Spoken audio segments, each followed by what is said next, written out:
Shalom Jemaat Home Ministry dimanapun Anda berada. Kembali lagi dalam ibadah Raya Online Home Ministry. Kita percaya bahwa dimanapun kita berada tidak mengurangi kuasa Tuhan untuk bekerja, dan kita akan melihat kebaikan dan kuasa Tuhan dinyatakan buat kita semua. Amin. Mari kita sama-sama siapkan hati kita untuk menyembah, memuji Tuhan, bahkan diubahkan oleh kebenaran firman Tuhan. Kemuliaan bagi Tuhan di tempat yang mati.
Kepadamu ya Tuhan dan Bapa kami Yesus Kristus, Tuhan yang sudah memelihara kehidupan kami selama berapa hari yang kami lewati bersama-sama. Tuhan, kami percaya bahwa apapun yang kami alami pada saat ini tidak mengurangi kasih Tuhan buat setiap kami. Kami akan terus melihat kebaikan dan kasih Tuhan, bahkan kuasa Tuhan dinyatakan buat setiap kami.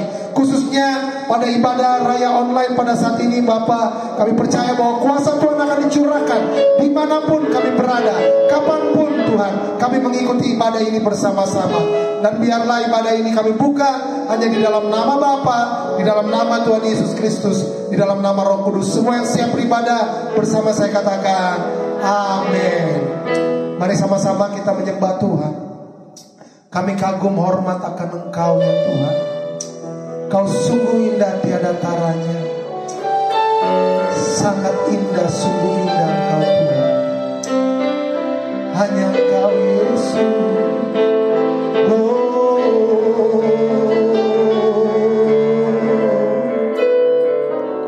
Kau sungguh indah tiada taranya. Sungguh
Yesus,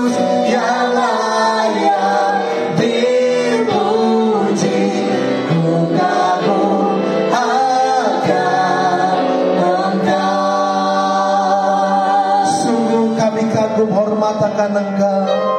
Kau sungguh indah tiada tara, sungguh menakjubkan, sungguh ajaib untuk dimengerti, lebih dari semua yang ada. Hikmat-Mu tiada terselami, kasih-Mu dalam tak terduga. Kau sungguh indah tiada tara, mulia, mulia dan berkuasa. Ku kagum hormat, hormat akan Engkau Yesus, hormat akan Engkau Yesus, Kau Yesus yang layak dipuji.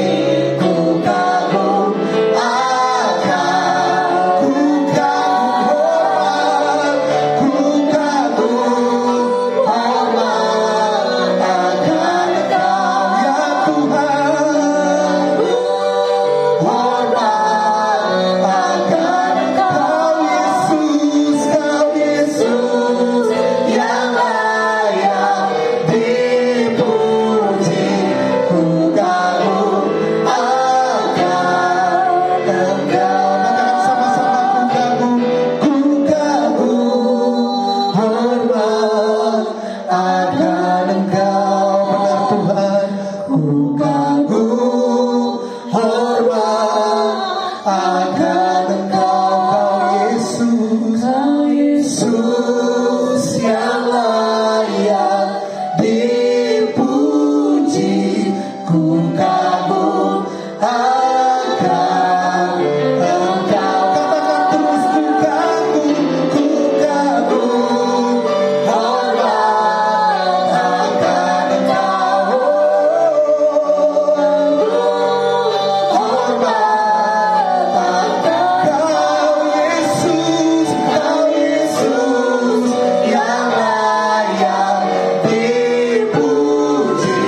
Ku kagum akan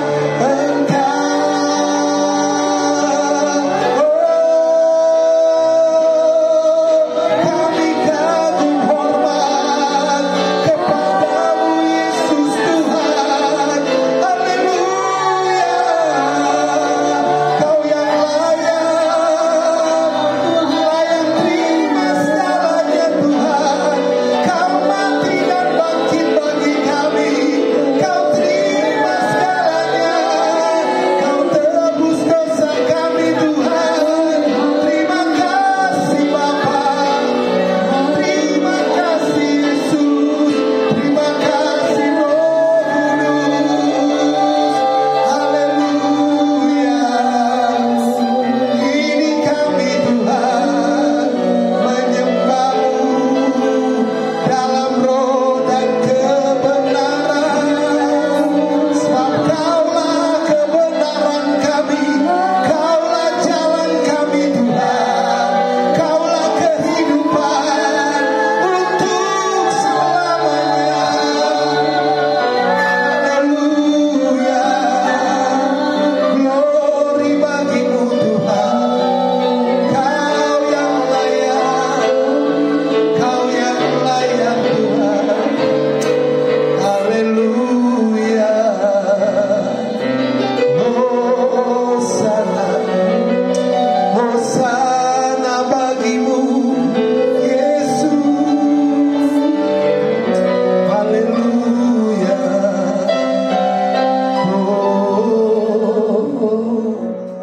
Haleluya. Kami mau katakan Hosana, Hosana. Hosana, Hosana di tempat yang tinggi.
Puji Tuhan, kita percaya bahwa dimanapun kita berada, kuasa Tuhan ada bersama-sama dengan kita, amin. Oleh sebab itu kita siap memuji Tuhan, kita mau besarkan nama Tuhan, kita mau tinggikan Dia. Mari sama-sama memuji Tuhan, besarkan nama Tuhan, haleluya.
mari kita siapkan hati dan pikiran kita untuk diubahkan oleh kebenaran firman Tuhan.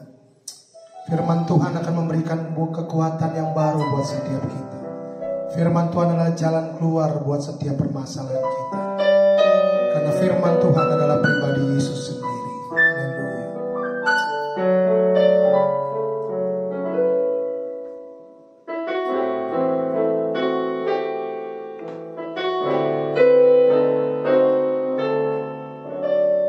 Bila hati terasa berat,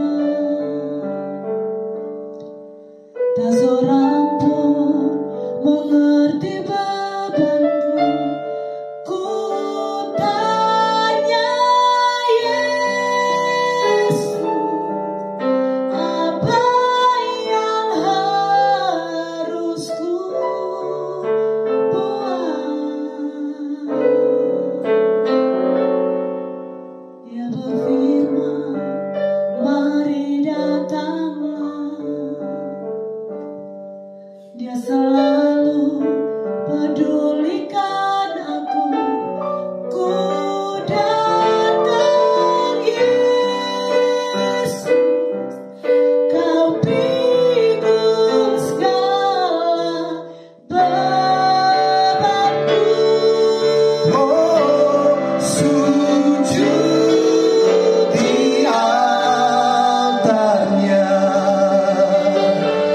ku bawa hidupku,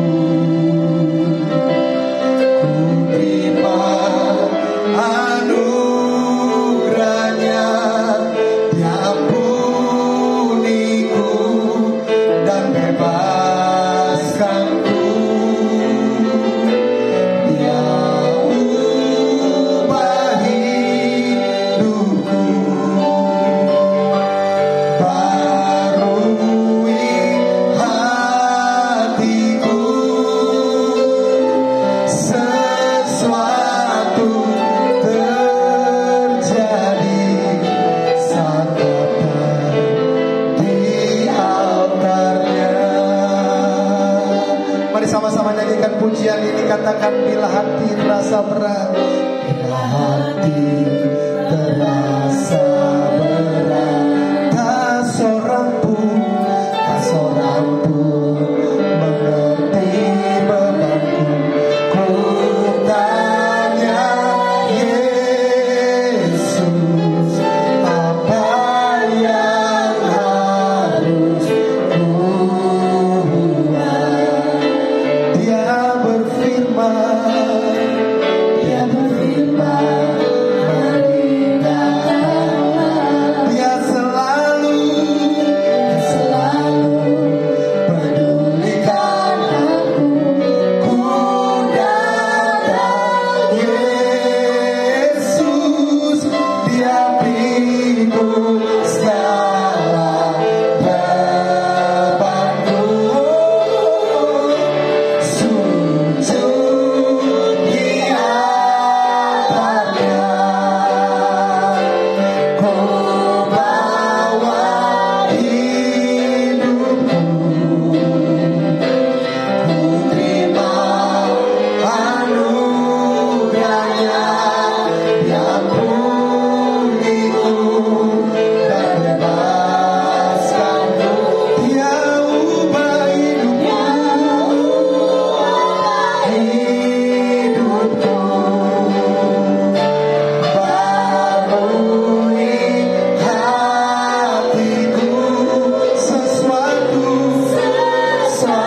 kerajaan surga. Itu hanya iman agama. Hanya percaya-percaya biasa saja. Sama seperti contohnya. Saya percaya kepada istri saya percaya kepada saya. Saya percaya kepada anak-anak saya. Anak-anak saya percaya kepada saya sebagai orang tuanya. Karena kalau iman kita cuma iman agama, maka ketaatan saudara juga hanya ketaatan agama. Kalau saudara memulai kehidupan saudara dengan iman agama dan menyelesaikannya dengan ketaatan agama, saudara adalah orang yang paling malang. Sebab saudara tidak mencapai tujuan yang Tuhan kehendaki dalam kehidupan saudara. Itu ditulis dengan jelas dalam firman Tuhan. Di dalam Filipi 3 ayat yang ke-9. Saya bacakan buat saudara. Filipi 3 ayat yang ke-9, demikian firman Tuhan. Dan berada di dalam Dia, bukan dengan kebenaranku sendiri, karena mentaati hukum Taurat, melainkan dengan kebenaran karena kepercayaan kepada Kristus, yaitu kebenaran yang Elohim anugerahkan berdasarkan kepercayaan. Paulus menulis kepada jemaat di Filipi bahwa kebenaran dia, ketaatan dia, bukan karena kebenaran agamawi, bukan karena kebenaran melakukan hal-hal yang secara agamawi, melainkan dengan kebenaran karena percaya kepada Yesus. Jadi saudara, ketaatan kita didasarkan pada iman kita, dan iman kita didasarkan pada pribadi Yesus. Sekarang pertanyaannya, percayakah saudara bahwa pusat dari iman kita adalah pribadi Yesus? Yesus adalah pusatnya, bukan yang lain. Seringkali kita orang percaya sangat kuat pada liturgi dan ritual, tapi kita kehilangan keutamaan Kristus. Padahal iman dan ketaatan kita berpusat kepada Kristus, karena Kristus adalah Raja. Ingat saudara, ketaatan kita harusnya kepada Raja. Jadi ketaatan itu adalah bahasa kerajaan. Itu bukan cuma sekedar bahasa agama. Kita ini taat karena Raja yang menyuruhnya. Betul? Saya taat karena saya takluk kepada Sang Raja. Tapi kalau saudara masih berpikir agama, berat saudara. Agama memberikan kepada saudara ketaatan yang palsu. Rasul Paulus bilang, Filipi 3 ayat 5-6. Aku taat. Filipi 3 ayat 5-6, saya akan bacakan buat saudara. Aku disunat pada hari ke-8 dari bangsa Israel, dari suku Benyamin, orang Ibrani asli. Tentang pendirian hukum Taurat, aku orang atau sekte Farisi. Itu sekte yang paling tinggi. Tentang kegiatan, aku penganiaya jemaat. Tentang kebenaran dalam mentaati hukum Taurat, aku tidak bercacat. Luar biasa. Ini kehidupan Paulus sebelum berjumpa dengan Kristus. Lalu Paulus bilang pada waktu itu, ketaatannya itu sungguh-sungguh. Dia bersungguh-sungguh melakukan semuanya. Dia sungguh-sungguh taat mentaati hukum Taurat. Tidak ada satupun yang dia lewatkan. Semuanya dia lakukan. Dia lakukan dengan sungguh-sungguh. Dengan ketulusan dia lakukan. Tapi ini yang dia katakan. Semua ketaatan yang saya lakukan dengan sungguh-sungguh sebelum saya terima Kristus, itu adalah ketaatan yang sungguh-sungguh salah. Berarti ada kemungkinan kita taat pada jalan yang salah. Ya iyalah saudara, semua agama mengajarkan ketaatan. Tapi kalau kerajaan Bapa di sorga mengajarkan kepada kita bahwa ketaatan kita itu punya pondasi. Ketaatan kita itu punya pusat. Di mana pondasi dan pusatnya adalah pribadi Yesus Kristus, bukan yang lain. Itulah yang menjadi dasar kita, Bapak Ibu Saudara. Kalau saudara tidak punya dasar, maka kita hanya akan hidup beragama. Dan kalau saudara hanya hidup beragama, firman Tuhan bilang, agama tidak menyelamatkan manusia. Saudara tidak selamat karena hal tersebut.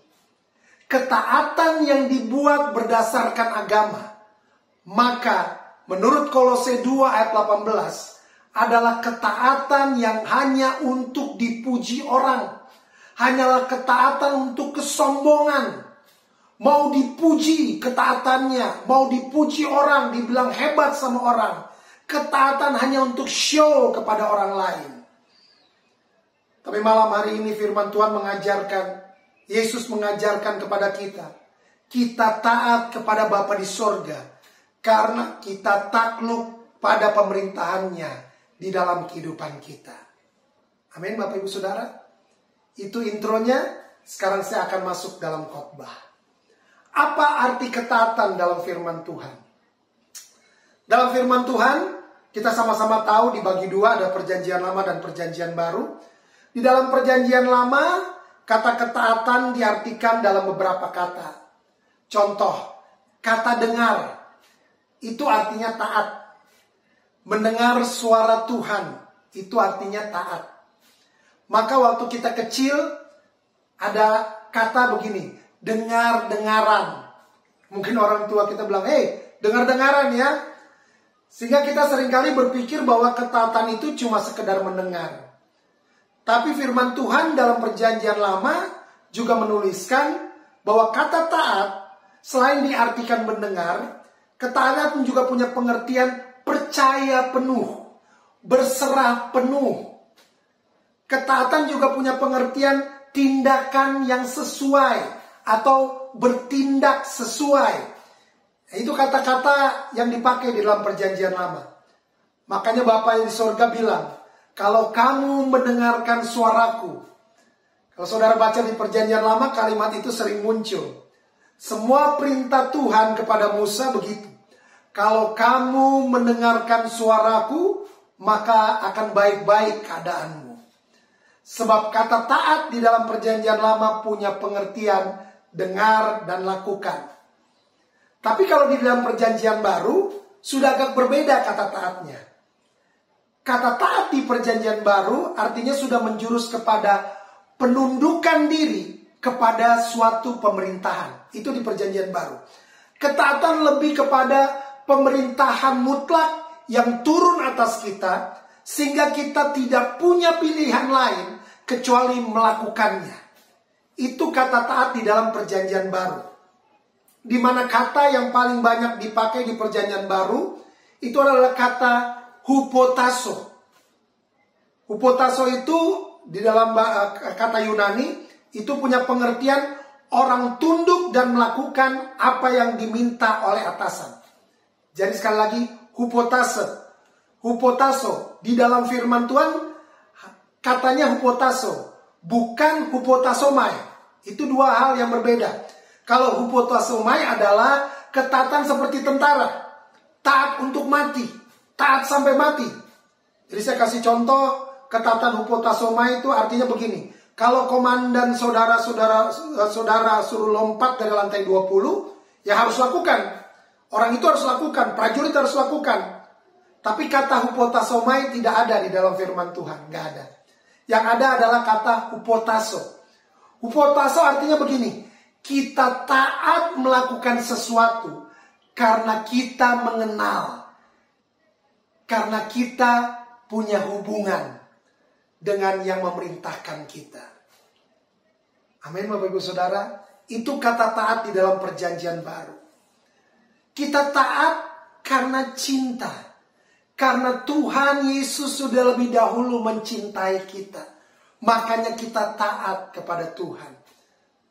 Tapi bukan hanya cinta, tapi juga suatu bentuk penundukan diri. Suatu bentuk penyerahan diri. Bahwa gini, saya setuju, saya memutuskan untuk mengikuti apa yang Tuhan perintahkan. Apa yang Tuhan katakan buat saya. Nah, firman Tuhan mengajarkan kepada kita bahwa ketaatan kita kepada Raja itu merupakan tanda bahwa kita menundukkan diri kita pada satu pribadi. Dan pribadi itu adalah Raja di atas segala raja. Oleh sebab itu mari kita perbaiki konsep ketaatan kita selama ini, di mana mungkin kita seringkali berpikir bahwa ketaatan cuma sekedar taat saja. Saya lanjutkan. Mengapa ketaatan sangat penting? Karena ketaatan itu merupakan cara kita untuk memanifestasikan kebenaran Tuhan atau kebenaran daripada kerajaan sorga. Sekali lagi, ketaatan sangat penting karena ketaatan itu merupakan cara kita untuk memanifestasikan kebenaran Tuhan atau kebenaran kerajaan sorga. Kita lihat sama-sama ayatnya di 2 Korintus 4 ayat yang kedua. 2 Korintus 4 ayat yang kedua saya akan bacakan buat saudara. Tetapi kami menolak segala perbuatan tersembunyi yang memalukan. Kami tidak berlaku licik dan tidak memalsukan firman Elohim. Sebaliknya, kami menyatakan kebenaran. Perhatikan kalimat itu, kami menyatakan kebenaran dan dengan demikian kami menyerahkan diri kami untuk dipertimbangkan oleh semua orang di hadapan Elohim. Kalau dalam bahasa Inggrisnya, saya akan bacakan buat saudara dalam terjemahan King James Version bahasa Inggris. Dikatakan gini, but by manifestation of the truth, commending ourselves to every man's conscience in the sight of God. By manifestation of truth. Perhatikan kalimat itu. But by manifestation of the truth. Bagaimana kita memanifestasikan kebenaran. Nah, itu prinsipnya saudara. Disinilah mengapa ketaatan itu adalah hal yang paling penting dalam kehidupan saudara dan saya sebagai anak-anak daripada Bapa di sorga. Karena itu saya mau katakan, ketaatan tidak bisa digantikan dengan cara yang lain. Ketaatan tidak bisa diganti dengan memberi. Ketaatan tidak bisa diganti dengan cara apapun yang lain. Saudara tidak bisa sogok Tuhan. Sebab begini, tujuan Tuhan menaruh saudara dan saya di dunia ini adalah supaya kehendak Bapa terlaksana di dunia ini lewat saudara dan saya. Ini adalah hal yang paling dasar, yang penting sekali untuk saudara dan saya ketahui. Mengapa kita harus taat? Karena Elohim, karena Tuhan kita itu roh. Yohanes 4 ayat 24 bilang seperti ini. Elohim, Tuhan itu roh. Dan barang siapa menyembah dia, harus menyembahnya dalam roh dan kebenaran. Karena Bapa itu roh saudara. Bapa di sorga itu roh. Maka kita tidak bisa melihat Bapa. Yohanes 1 ayat 18 bilang bagian A. Bahwa kita itu tidak bisa, tidak ada seorang pun yang pernah melihat Bapa. Tetapi anak tunggal Bapa yang menyatakannya. Firman Tuhan jelas di dalam Yohanes, tidak ada seorang pun yang pernah melihat Bapa. Tidak ada, kenapa? Karena Bapa itu roh. Roh nggak bisa dilihat, bukan? Roh nggak bisa dilihat, saudara. Roh nggak kelihatan. Dan semua yang ada di dalam kerajaan sorga, kerajaan Bapa, juga itu sifatnya roh, spiritual. Kerajaan Bapa nggak kelihatan. Saudara nggak bisa lihat dengan kasat mata kerajaan Bapa. Saudara nggak bisa lihat kemuliaan Bapa dengan kasat mata. Sebab semuanya itu terjadi di alam roh. Dan alam roh tidak kelihatan. Kebenarannya nggak kelihatan. Kehendaknya tidak kelihatan. Cara kerjanya tidak kelihatan. Karena Tuhan itu raja dari spiritual kingdom. Raja dari alam roh. Tapi Yohanes 1 ayat 18 bilang, anak tunggal Bapa yang menyatakannya. Berarti begini, Yesus yang menyatakannya. Menyatakan maksudnya bagaimana? Tadi yang saya katakan kerajaan Bapa itu tidak kelihatan. Kerajaan Bapa yang ada hukumnya, ada budayanya, ada gaya hidupnya. Itu nggak kelihatan. Tapi mau menyatakan dirinya di bumi ini. Yang tidak kelihatan itu mau menyatakan dirinya. Dan bumi adalah tempat di mana kehendak Elohim atau kerajaan Bapa dinyatakan. Apa artinya dinyatakan, saudara? Dinyatakan kan artinya gini, membuat yang tidak kelihatan, membuat yang tidak nyata menjadi nyata, menjadi kelihatan. Itu artinya menyatakan. Amin, Bapak Ibu Saudara. Jadi Yesus menyatakannya, anak tunggal Bapa yang menyatakannya. Saudara nggak bisa lihat pengampunan, nggak bisa. Pengampunan akan terlihat waktu saudara mengampuni orang lain. Saudara nggak bisa lihat kasih, nggak bisa. Tapi waktu saudara mengampuni orang yang nggak layak dikasihi, baru kelihatan bagaimana kasih itu sebenarnya. Hampir semua prinsip, semua budaya, kuasa, kualitas, semua itu tidak kelihatan. Karena memang kerajaan Tuhan, kerajaan sorga itu adalah kerajaan spiritual, kerajaan yang tidak terlihat. Maka itu disitulah iman menjadi sangat penting sekali. Betul Bapak Ibu Saudara? Karena itu saya mau katakan begini, ketaatan tanpa iman hanyalah ketaatan manusiawi, ketaatan agamawi. Sekali lagi saya mau sampaikan, ketaatan tanpa iman hanyalah ketaatan manusiawi, ketaatan agamawi. Sebab dengan imanlah kita tahu bahwa segala sesuatu yang tidak kelihatan dapat termanifestasi. Siapa yang bisa lihat mujizat? Saudara nggak bisa lihat mujizat secara kasat mata. Sebab mujizat tidak terlihat sampai mujizat termanifestasi di bumi ini. Amin Bapak Ibu Saudara. Disinilah kita ketahui bahwa ketaatan itu adalah memanifestasikan segala sesuatu yang tidak terlihat menjadi terlihat di muka bumi ini. Amin.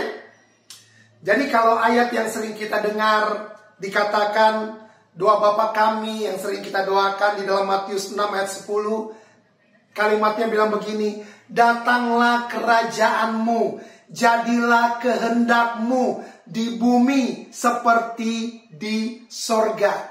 Kerajaannya yang tidak terlihat, kehendaknya yang tidak terlihat di bumi, maka itu yang harus kita buat. Kita harus buat dengan cara apa? Kita harus mentaati kehendak Bapa, supaya kehendak Bapa termanifestasi di dalam kehidupan saudara dan saya. Saya mau tunjukkan kepada saudara di dalam firman Tuhan, ada sebuah cerita diceritakan begini. Ada orang yang mentaati, tapi tidak memiliki pemahaman bahwa yang dia taati ini adalah untuk menyatakan sesuatu yang tidak kelihatan menjadi sesuatu yang kelihatan. Saudara mungkin sering dengar atau saudara pernah baca dalam kisah anak sulung dan anak yang bungsu. Atau seringkali kita sebut dengan kisah anak yang hilang. Seringkali orang mengkhotbahkan tentang anak yang bungsu dalam perikop tersebut. Padahal kalau kita belajar sama-sama narasi firman Tuhan, tujuan Yesus pada waktu itu sebenarnya bercerita bukan tentang anak yang bungsu. Tujuan Yesus menceritakan utamanya adalah tentang anak yang sulung. Sebab pada waktu itu Yesus mau memberitahu pada orang-orang Farisi dan ahli Taurat bahwa mereka itu salah, di mana fokus mereka pada hal yang lahiriah. Seringkali kita juga seperti itu, saudara. Kita fokus kepada hal yang lahiriah, padahal yang sebenarnya yang harus dimanifestasikan adalah hal yang tidak kelihatan. Ceritanya begini, ada anak yang bungsu pergi.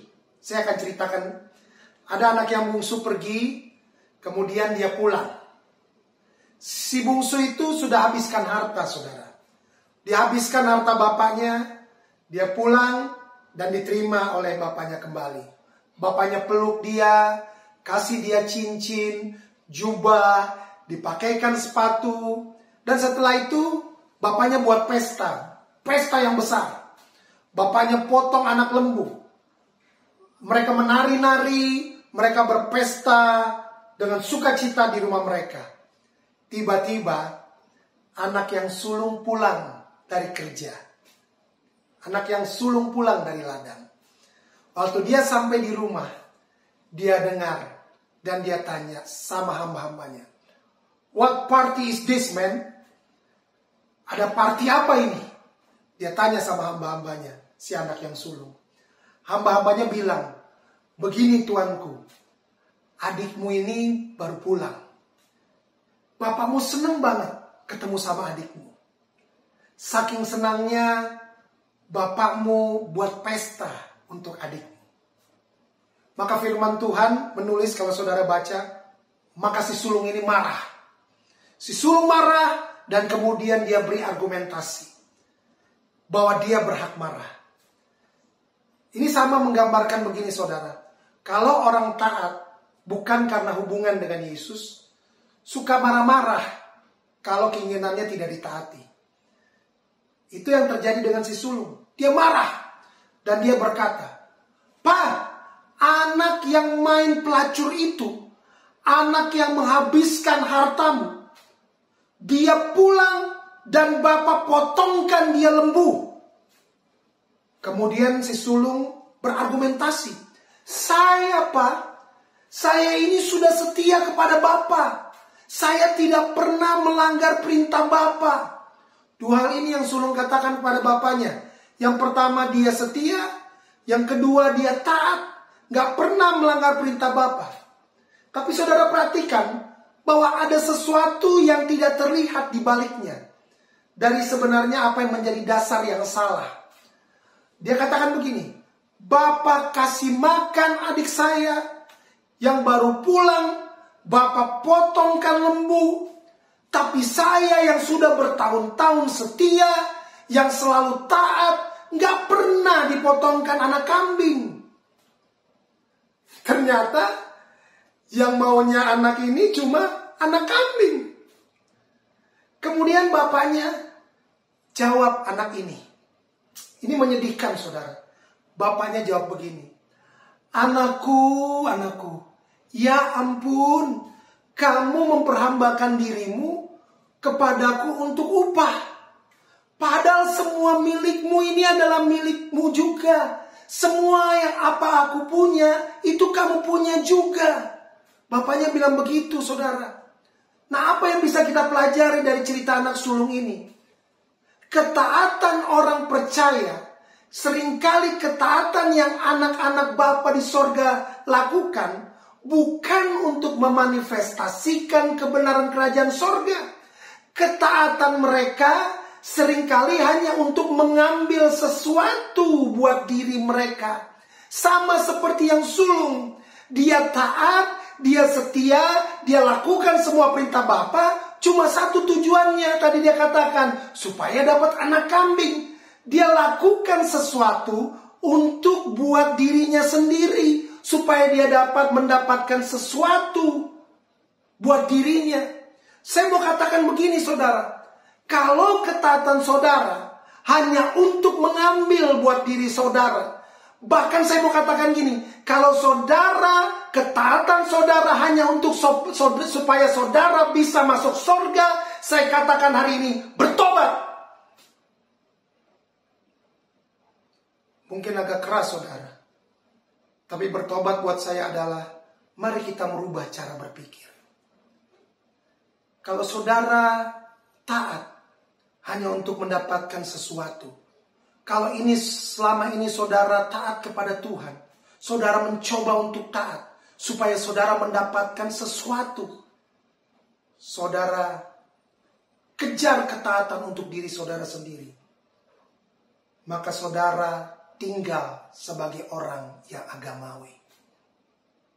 Saudara tidak menunjukkan pemerintahan Tuhan dalam kehidupan saudara.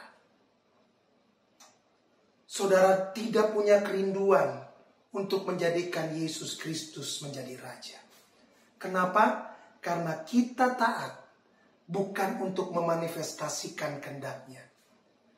Kita taat seringkali cuma untuk membangun ketaatan agamawi, yang membangun ketaatan pada kesombongan manusia. Kolose 2:18 yang tadi saya katakan, cuma untuk dipuji, cuma mau diangkat-angkat. Ketaatan ini, saudara, ditolak oleh Bapa di sorga. Dan saya percaya, saudara yang adalah jemaat home ministry, adalah saudara taat kepada Tuhan. Karena saudara ingin memanifestasikan apa yang Tuhan sudah taruh dalam kehidupan saudara dan saya. Amin. Ada seorang pribadi, yaitu Yesus Kristus, yang harus kita manifestasikan. Kita taat karena kita ingin memanifestasikan apa yang di dalam, bukan untuk mendapatkan apa yang dari luar. Saya lanjutkan. Waktu Yesus berkata selanjutnya tentang anak sulung ini, dia bilang sama orang Farisi, dia ceritakan pada orang Farisi, waktu ahli Taurat mendengar ceritanya, sebenarnya Yesus mau bilang begini, sebenarnya kalian ini yang bermasalah. Dimana kemudian, kalau saudara baca, ketika orang Farisi mendengar perumpamaan itu, mereka menjadi seperti kebakaran jenggot. Ternyata merekalah yang Yesus maksudkan dari cerita tersebut. Karena memang saudara, tujuan Yesus bercerita untuk kasih tahu orang-orang Farisi dan ahli Taurat pada waktu itu, bahwa ketaatan mereka itu cuma ketaatan agamawi. Pemahaman mereka salah, maka ketaatan mereka pun salah. Iman mereka keliru, maka ketaatan mereka pun keliru, saudara. Dan sangat menyedihkan kalau menemukan orang-orang percaya, anak-anak Bapa yang kelihatannya taat, tapi sebenarnya sangat keropos di dalam. Ketaatan yang tidak teruji. Makanya sekarang kita belajar, Bapak Ibu Saudara, untuk mentaati Sang Raja di atas segala raja, yaitu Yesus Kristus. Maka kita harus memiliki, yang pertama, gambaran yang tepat.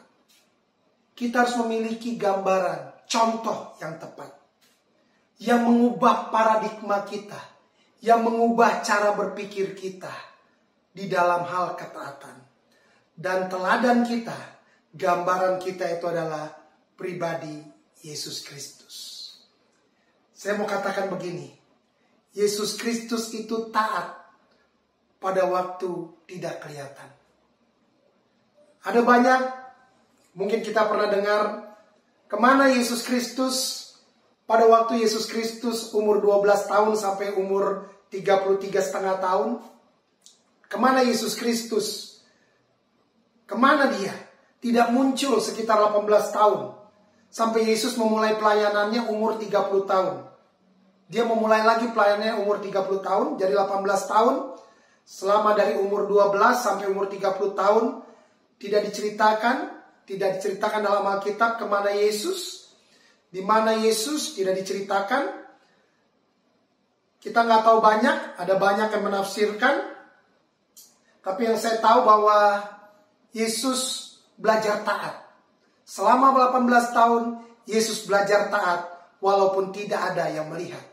Betul Bapak Ibu Saudara? Ada satu buku juga yang menerjemahkan gini. Saya cerita sedikit, lucu juga nih.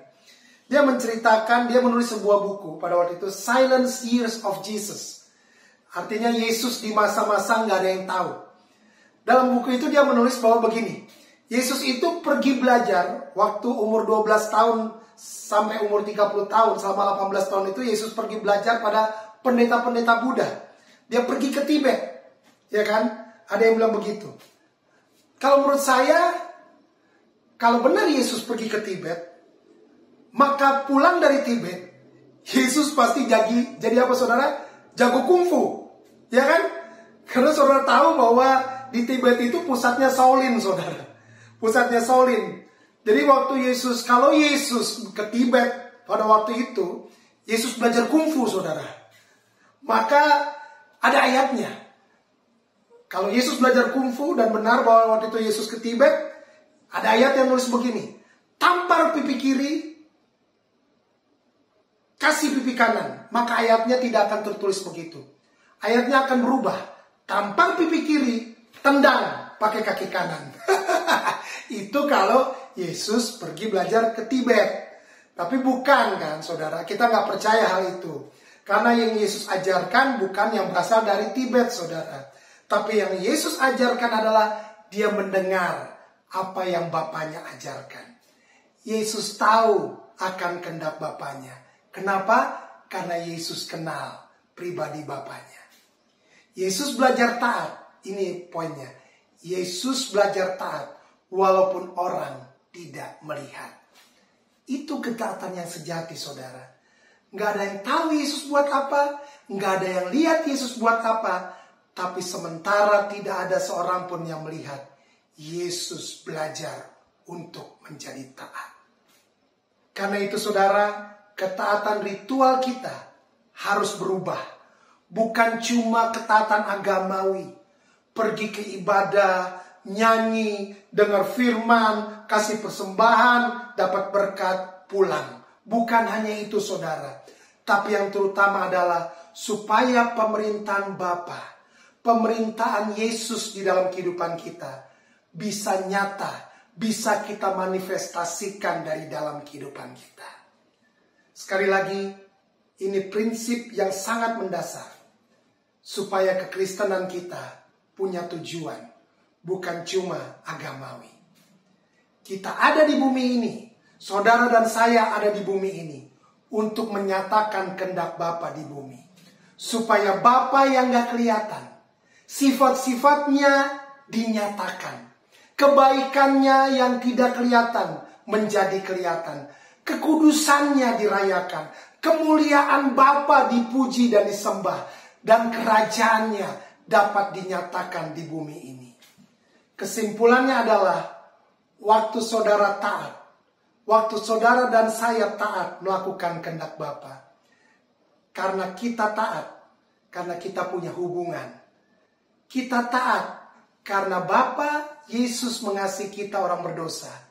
Dan karena itu kita mengasihi Yesus. Dari hal-hal yang kecil yang kita buat. Tuhan akan menyatakan hal tersebut lewat kehidupan saudara dan saya.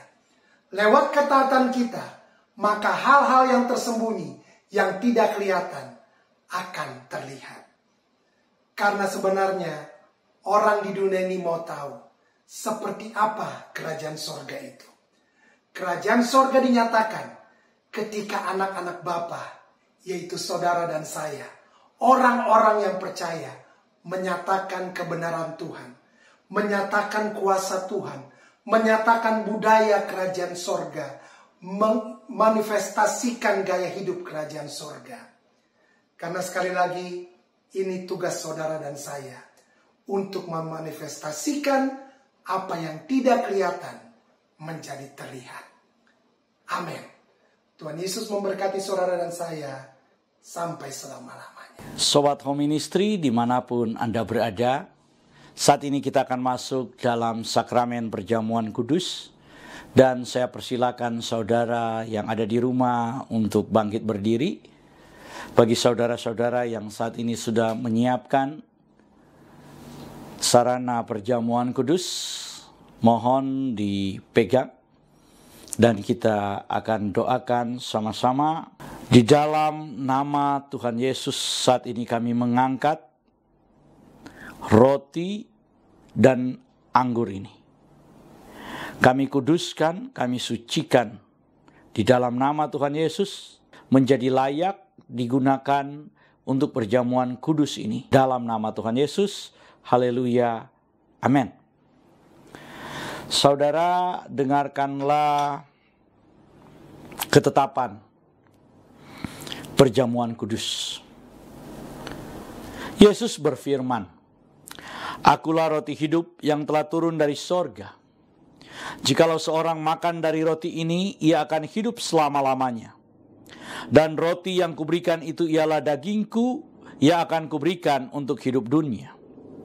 Maka kata Yesus kepada mereka, "Aku berkata kepadamu, sesungguhnya jikalau kamu tidak makan daging anak manusia dan minum darahnya, kamu tidak akan mempunyai hidup dalam dirimu.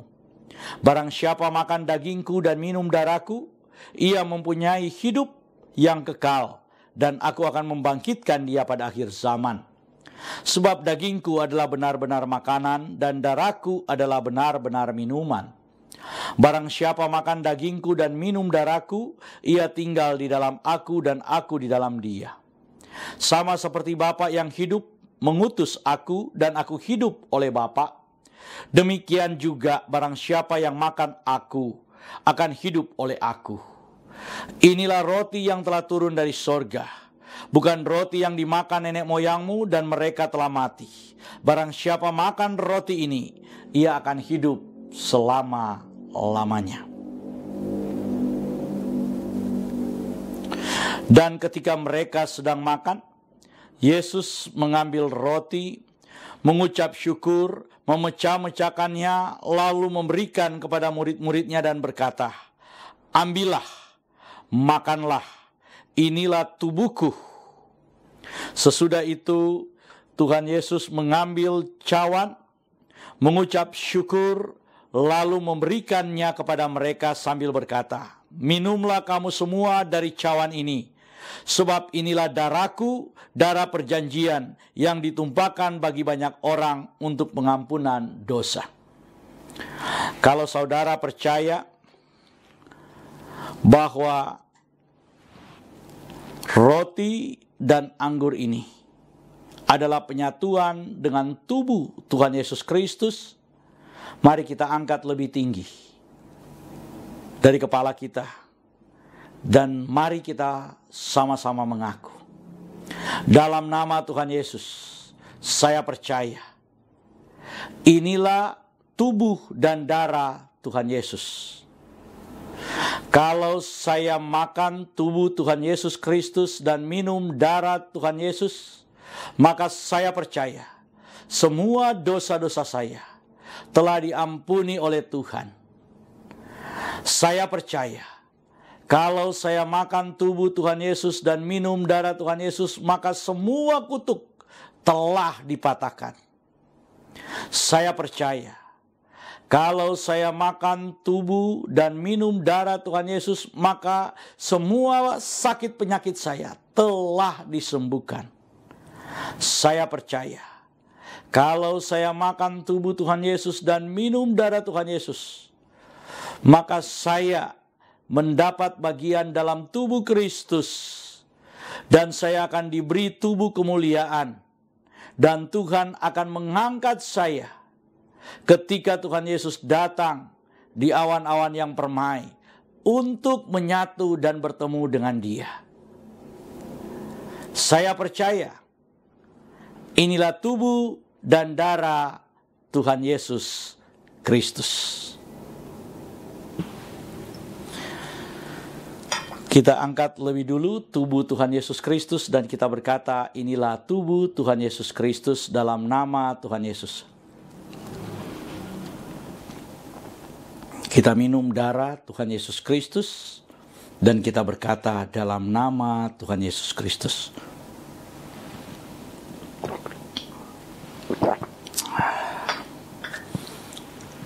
Mari kita mengucap syukur bersama-sama. Karya terbesar dalam hidupku, pengorbananmu yang selamatkanku. Engkaulah harta yang tak ternilai yang ku miliki.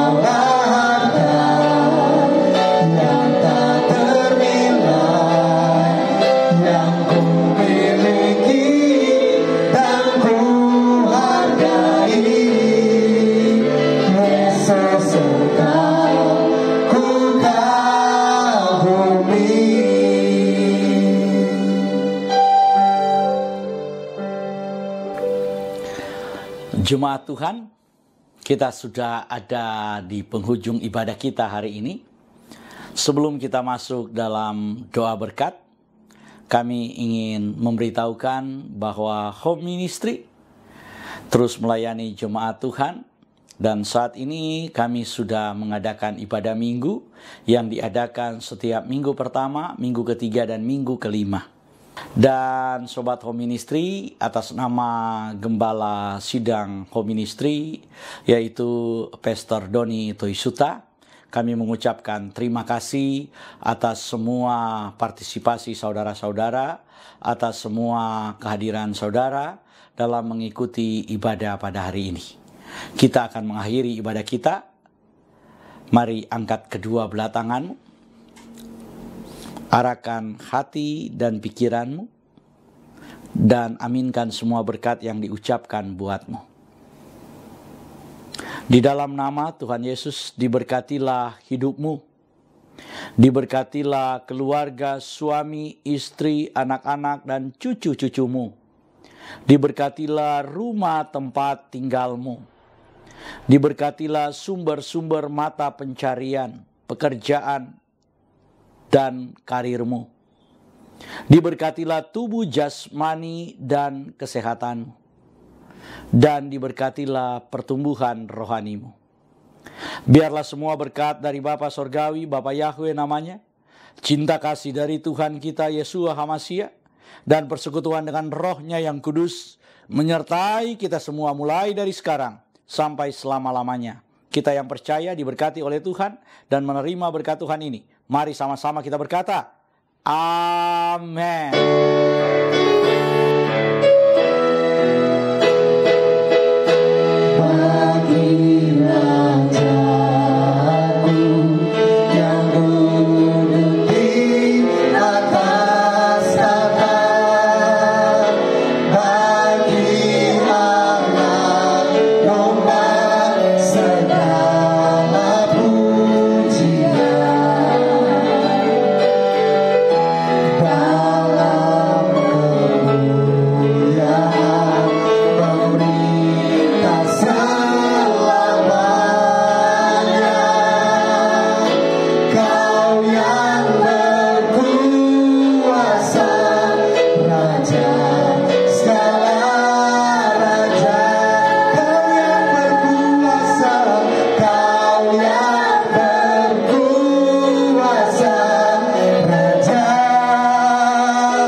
Puji Tuhan, ibadah kita sudah selesai. Selamat hari Minggu. Tuhan Yesus memberkati kita.